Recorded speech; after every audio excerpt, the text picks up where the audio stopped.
name's Fiona Anderson and I work at the Scottish Parliament as an IT help desk specialist. That principally involves taking phone calls from either MSPs or their staff or Scottish parliamentary staff with some form of IT problem or question. Originally I applied for a short-term contractor position. That was because I had just moved up from the south of England and needed a job fairly quickly.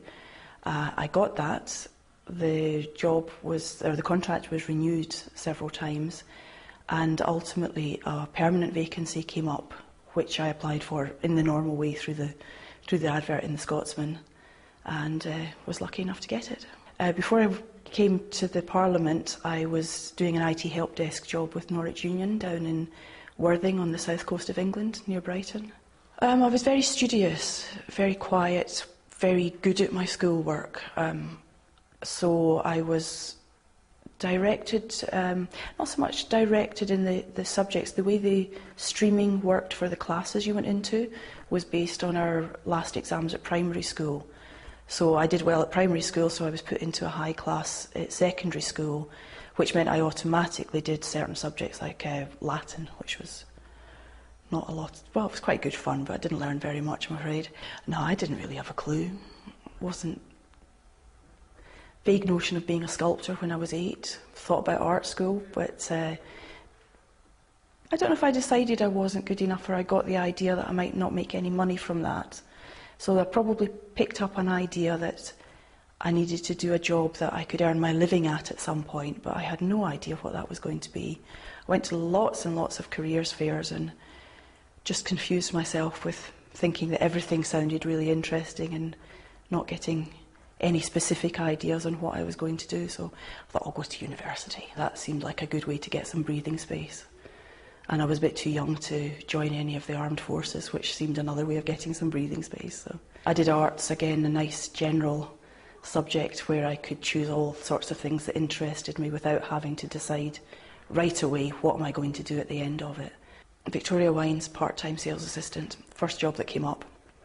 I still didn't really know what I wanted to do, but I didn't want to go into teaching, which is a general, it's a sort of accepted thing to do if you've got a general degree. But I didn't want to do that, so retail seemed like another good idea. So I had vague notions of maybe running Marks and Spencer's one day, but started with Victoria Wine because that's where the job was. I moved from, perhaps not typically, I moved from Victoria Wine to Mothercare. Again, a job came up at the right time in the right place, so that was an interesting jump.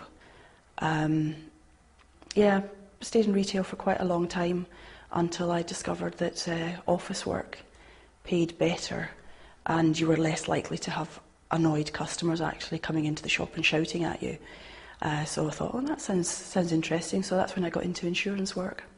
And from there into the IT work, because the customer service aspect of the insurance work was very helpful in that. Plus I had been training other staff in IT systems because I was just interested in it, and I like training, I'm good at that. So I was able to use those skills in the IT section. Being made redundant from the Scottish Ballet, that was a pretty major one. It was a big influence in an unexpected way because I didn't get much redundancy money, so I went on holiday to Greece. And I liked it, so I got a job where I'd been on holiday and stayed out there for the summer. Met a lot of lovely people, had a great time, and also met my partner, who's from the south of England, who I can't really see how I would have bumped into him otherwise. And I wish I'd got more work experience when I was at school in different areas that would have maybe given me more of a taste of other things that I might want to try out later.